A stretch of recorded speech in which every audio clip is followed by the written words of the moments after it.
në këtë ditë që jetojmë në shoqërinë tonë, kush dominon më shumë, egoja apo ndërgjegja? Egoja sigurisht. Egoja. Po shohin për masa të frikshme gjithandej.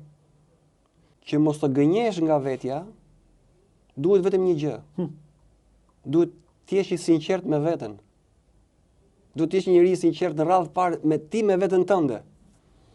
Që edhe kur të vijë ajo... Pse edhe me veten si jemi sinqert ne? Po e di ti kush është armiku kryesor i njeriu? Vetja pra. Vetja është. Armiku i parë i njeriu është vetja. Po. Armiku i dytë është bota që na rrethon, mentaliteti, shoqëria që ka mendime kështu që të sulmojnë të bëjnë. Kurse i treti është vetë djalli, që përdor ato dy të parat. Dy të parat. Ai pa qenë duke ne atje. Ai është i treti. I pari miner. Po. Ai duke shijuar atje të fut nga tres me veten, futet me botën që të rrethon edhe. Po. Ai kur fut çfarë bën ai është nona e këtyre gjona më burr.